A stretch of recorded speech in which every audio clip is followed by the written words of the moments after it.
Shri Venkateswara gold తాకట్టులో ఉన్న మీ బంగారాన్ని విడిపించి కొనబడును.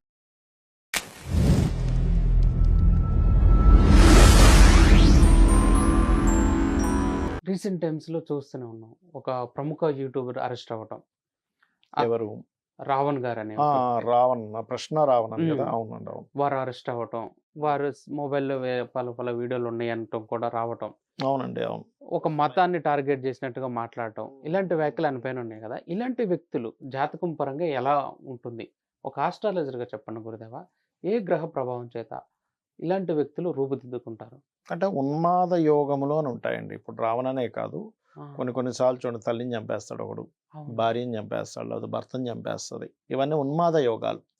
ఈ ఉన్మాద యోగాలలో ఇదొక యోగం. ఇప్పుడు మనం చూసాం, రాజస్థాన్‌లోనే ఎక్కడో బాయ్ ఫ్రెండ్‌ని హుహు. ఎత్తు దగ్గర తీసుకెళ్ళి కోడి. తోసేసింది. హుహు. ఎందుకు అంటే, నాకు పలానా వాడు ఇష్టం. వాడిని పెళ్లి చేసుకోవాలనుంది. మధ్యలో మా ఇంట్లో వాళ్ళు ఇది తెచ్చారని. అంటే ఇక్కడేంటంటే, వాళ్ళది ఒక మనిషిని చంపేసే ఉన్మాదం అయితే, వీళ్ళది దేశాన్ని చంపేసే ఉన్మాదం. ఇక్కడేంటంటే 2 ఒక రకమైనటువంటివే చెప్పాలంటే. అంటే ఎలా అంటే, ఇప్పుడు మతాల మధ్యన చిచ్చు పెట్టాల్సిన అవసరం ఏముంది? అందరం కలిసి ఉంటున్నాం. ఇప్పుడు నేనున్నానండి. నేను గోశాలకు వెళ్తాను. గోశాల దగ్గర బయట గోవుల కోసం క్యారెట్స్, బీట్రూట్స్, అవును. ఆకుకూరలు అమ్ముతుంటారు. అక్కడ ఒక ముస్లిం అతను ఉంటాడు. నాకు బాగా ఫ్రెండ్ అతను. హ్మ్. ఎళ్ళంగానే సార్ ఆయియే సాబ్ అంటే టకటక ఏసేస్తాను. నేను పే కొట్టేస్తా. ఇప్పుడు నా కారుంది. హ్మ్. ఆ కారు రిపేరు అమ్జద్ అని లోవర్ ట్యాంక్‌బండ్ దగ్గర ముస్లిం ఉంటాడు. హ్మ్. ఆయనకిస్తుంటా. హ్మ్. నాకు చాలామంది క్లాస్‌మేట్స్ ముస్లిమ్స్, క్రిస్టియన్స్ ఉన్నారు హ్మ్. చక్కగా. హ్మ్. వాళ్ళందరూ ఇప్పటికి పలకరిస్తుంటారు. మన మధ్యని మన క్లాస్‌మేట్స్ రూపంలో గాని ఎక్కడా లేవండి తారతమ్యాలు. హ్మ్. అవును. ఇలాంటి వాళ్ళు దేశాన్ని పాడు చేయడం కోసం మన హిందూ దేవీ దేవతలను రాముడి గురించి మాట్లాడడం, కృష్ణుడి గురించి మాట్లాడటం. అరే! కృష్ణుడు చీరలు లాగాడు. హుహు. అది జరిగింది. దానికోసం మీరు చెప్తారా అని అనడం. అసలక్కడ నీకు పూర్తిగా రామాయణం గాని, మహాభారతం గాని చదవాలి కదా! హ్మ్. ఇప్పుడు నీకు దేవుడనే నమ్మకం లేదు. మా దేవి దేవతల మీద నీకు నమ్మకం లేదు. లేనప్పుడు మళ్ళీ నువ్వెందుకు అట్లా ఇది చేస్తున్నావు? ఇప్పుడు నీ ఇంటికొచ్చి నిన్నెవరు మారమనలేదు కదా! హ్మ్. మారమనంటే నిన్ను ఇబ్బంది పెడుతుంటే, నీ గొంతు మీద కత్తి పెడితే, నువ్వు ఒక దీంట్లో ఉన్నావు కాబట్టి నువ్వు మారాలనంటే, అప్పుడు నువ్వు మాట్లాడు కావాలంటే. అవును. అలాంటప్పుడు ఇలాంటివన్నీ ఎలాంటి వాటికొస్తాయంటే, అనవసరంగా ఇప్పుడు మన యూత్ ఉందండి. అవును. మన దేశంలో చాలా సమస్యలున్నాయి. ఇప్పుడు చూడండి, గవర్నమెంట్ హాస్పిటల్స్‌లో ఎలాంటి ఇది ఉంటుంది. హ్మ్. అసలు జనాలకి సరిపోయేనున్నాయా? గవర్నమెంట్ స్కూల్స్‌కి ఎంతమందెళ్తున్నారు? ఎందుకు వెళ్ళట్లేదు? అక్కడ సర్కిల్ సరిగ్గా ఉండదు. హ్మ్. అంతా అక్కడికెళ్ళి మా పిల్లడేం బాగుపడతాడు. హ్మ్. అంటే ప్రభుత్వము ఇప్పుడు యూత్ ఉన్నారు. యూత్‌కి ఉద్యోగ అవకాశాలు లేవు. నువ్వు అవును. దాని గురించి పోరాడు. అవును. దాని గురించి మాట్లాడు. గవర్నమెంట్ దాని గురించి ఏవండీ, మనం ఇప్పుడు అందరికీ గవర్నమెంట్ జాబ్‌లు ఇవ్వలేం కాబట్టి ఉపాధి కల్పించగలగాలి. దానికి ఏదైనా ఒక సాఫ్ట్‌వేర్ క్రియేట్ చేయాలి. ప్రతీది ఒక ఫైల్ పట్టుకొని ఎళ్తే ఆ యొక్క ఆహ్, గవర్నమెంట్ పీపుల్ ఎవరైతే ఉంటారో నాకింత పర్సెంటేజ్ ఇయ్యి, అప్పుడు నేను నీకు శాంక్షన్ చేస్తాను అన్నప్పుడు, హ్మ్. ఒక యూత్‌కి చక్కగా తీసుకెళ్లాలనే సంకల్పం తప్పితే అన్నన్ని డబ్బులు వాళ్ళ దగ్గర అవును. ఎందుకుంటాయండి? హ్మ్. పోరాటం చేయాల్సింది ఈటి మీద. వీటి మీద పోరాటం చేయాలా? జనాభా పెరుగుతుంది. హ్మ్. అవకాశాలు తగ్గిపోతున్నాయి. అవును. ఇది కదా మనం పోరాటం చేయాల్సింది. హ్మ్. అంతేగాని నువ్వు వీళ్ళ మీద, వాళ్ళ మీద, నువ్వు క్రిస్టియన్‌వి కాబట్టి నేను ముస్లింననో, లేకపోతే హిందువుననో, వీటి మీద ఏం చేసుకోవడానికి, దేశం ఏం బాగుపడుతుందని వీటి వల్ల? హ్మ్. మళ్ళీ అలాంటి వాళ్ళు లోపలికెళ్ళంగానే ఇంకొంతమంది వాళ్ళ గురించి మాట్లాడడం, చర్చలు టీవీల్లో. దానివల్ల వాళ్ళు కొట్టుకోవడం. దీనివల్ల మీకేమైనా ఉపయోగం ఉందా అంటే, జస్ట్ యూట్యూబ్‌లో బయటకొచ్చేసాం. మనమందరికీ తెలిసిపోయాం. హ్మ్. వాళ్ళు ఫేమస్ అవ్వడానికి చేసే పనులే తప్పితే, హ్మ్. ఇప్పుడు ఆయన అంతగా మాట్లాడాడు. ఆయన తీసుకెళ్ళి లోపలేశారు. హ్మ్. ఇప్పుడు మిగతా వాళ్ళందరూ కొంచెం చర్చలు జరుగుతున్నాయి. ఇప్పుడు లాభం ఎవరికొచ్చిందండి? దేశానికి ఏమైనా లాభం వచ్చిందా? ఆ వ్యక్తికొచ్చింది లాభం.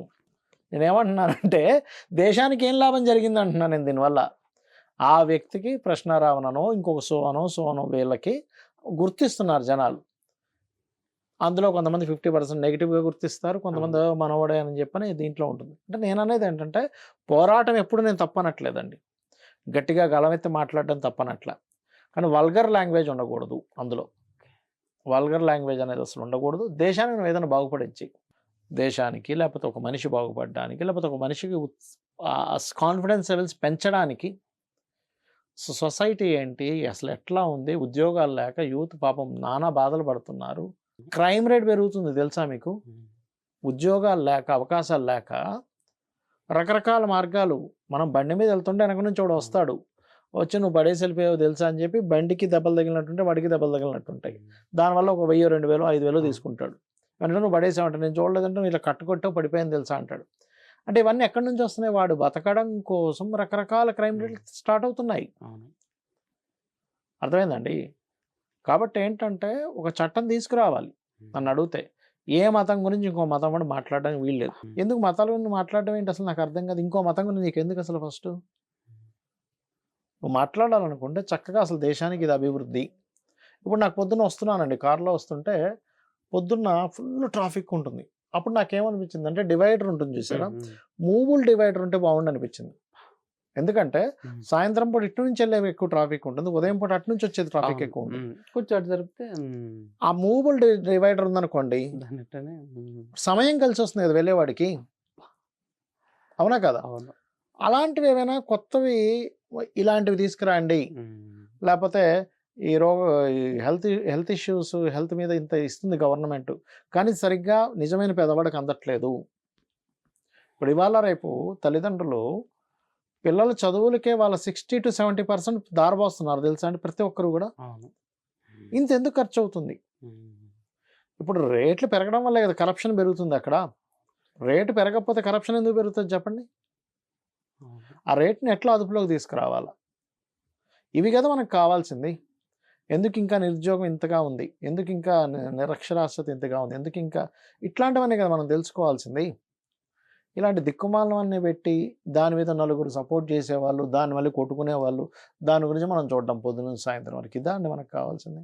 ప్రశ్నారావణి గురించి ఒకవేళ మనం ఒకవేళ ప్రశ్న వేసుకున్నాం, ఎందుకంటే ప్రశ్న అనేటువంటి రకరకాలుగా ఉంటుంది. మనం వేసుకున్న చొక్కా బట్టి ఉంటుంది, మన సిచ్యువేషన్స్ బట్టి ఉంటుంది, అప్పుడున్న లగ్నం బట్టి ఉంటుంది, కలర్ థెరపీ అని ఉంటుంది. ఇప్పుడు మీరు ఎగ్జాంపుల్ మీరు వేసుకున్నారు, క్రీమ్ కలర్ వేసుకున్నారు, కింద బ్లూ కలర్ వేసుకున్నారు.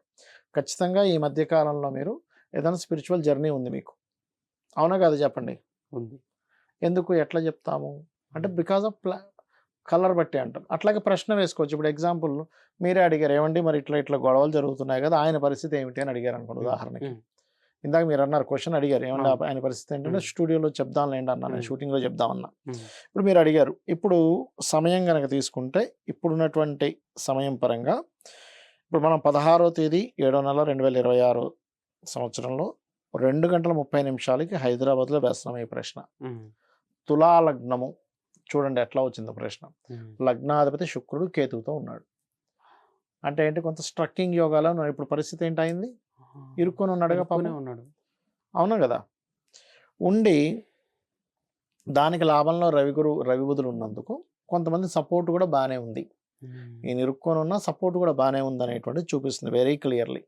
ఓకే, అయితే ఇక్కడ ఏంటి మరి, ఇలా ఉంది కదా పరిస్థితి. దీని నుంచి జీవుడికి ఎలా ఉంటుంది అసలు, అంటే రిలీఫ్ ఏమైనా ఉంటుందా, ఆయనలో ఏదైనా మార్పు వస్తుందా ఫ్యూచర్లో? అసలు ఇవన్నీ దిక్కుమాలవన్నీ ఎందుకురా చేస్తున్నాం అనేటువంటి ఏమైనా మార్పు ఉంటుందా అంటే ఏమీ మార్పు ఉండదు వాళ్ళకి. ఎందుకు చెప్తున్నానంటే, నేను ఉద్యమం చేసే వాళ్ళకి వ్యతిరేకం కాదండి.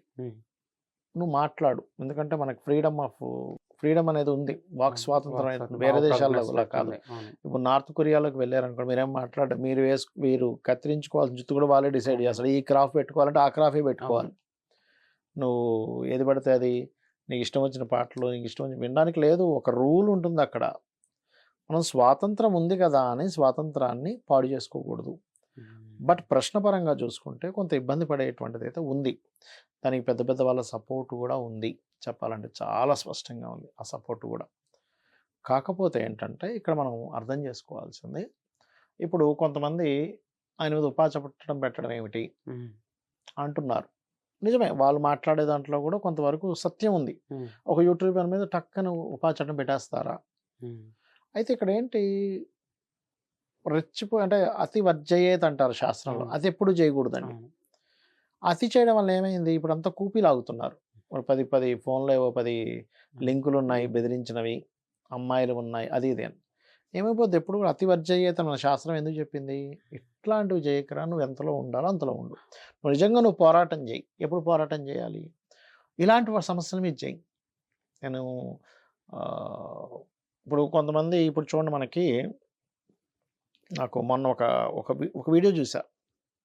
ఆ పిల్లవాడు ఒక సైకిల్ తయారు చేశాడు సార్. అసలు దానివల్ల ఎంత ఉపయోగం ఉందంటే, హ్మ్. అరెరె! ఏందిరా వీడు 13 ఏళ్ళు హ్మ్. ఎంత అద్భుతమైనది క్రియేట్ చేశాడో అనిపించింది. నువ్వు అలాంటి వాళ్ళకి ఏమి ఎంకరేజ్ చేయగలవు ఆలోచించు. నాకేమనిపిస్తదంటే, మనకి ఇన్వెన్షన్స్ వస్తుంటాయి యూట్యూబ్‌లో. ఈ ఏజ్ పిల్లవాడు ఇది తయారు చేశాడు. నీళ్ళతో నడిచే బైక్ తయారు చేశాడు అంటాడు. ఇంకోటేదో ఈజీగా కరెంట్ వచ్చేది తయారు చేశాడు. నువ్వు కలిసి వాళ్ళకి ఇంకొంతమందికి ఉపాధి కలిగేలాగా వాళ్ళకి ఫండ్స్ ఎట్లా కొంతమంది మంచి పెద్ద పెద్ద వాళ్ళు ఎవరైనా ఫండ్స్ వీళ్ళకి ఏమైనా చేయగలరా? హ్మ్. ఉపయోగపడుతుంది అనేటువంటిది ఏదైనా నువ్వు చెయ్యి, తప్పే ఉంది. హ్మ్. అంతే కదా! అవును. దీనివల్ల ఏం ఒదిగింది అంటున్నా. ఇప్పుడు ఇంత ఈయన చేశాడు, యూట్యూబ్‌లోకి వచ్చి మాట్లాడాడు, రకరకాల వల్గర్ లాంగ్వేజ్ వాడారు, ఒకసారి రెచ్చిపోయాడు, రకరకాలు చేశాడు. దీనివల్ల నేనేమంటున్నానంటే, దీనివల్ల సొసైటీలో ఒక్కడికైనా ఉపయోగపడిందా? మీకు ఉపయోగపడిందా? నాకు ఉపయోగపడిందా? పేదవాడికి ఏమైనా ఫుడ్ వచ్చిందా దానివల్ల? దాని వలన రోడ్డు పక్కన ఉండేటువంటి పేదవాడికి ఒక పూట అన్నం ఏమైనా దొరికిందా? నష్టమే జరిగింది. అవునా కదా! ఏమి జరగలేదు కదా అక్కడ. నేననేది ఏంటంటే, ఎందుకు అనవసరమైనవన్నీ పెట్టుకుంటున్నారో నాకైతే అర్థం కావట్లేదు. అంటే దేశాన్ని ముక్కలు చేయాలనా? లేకపోతే రాజకీయ సంబంధించినటువంటివి ఏదైనా ఇది చేయాలనా? ఏదో మొత్తం మీద నడుస్తుందండి. బట్ ఇలాంటివి మాత్రం ప్రశ్నారావణనే కాదు, ఎవరైనా ఇట్లాంటివి చేయడం మాత్రం కరెక్ట్ కాదనే నేను చెప్తా.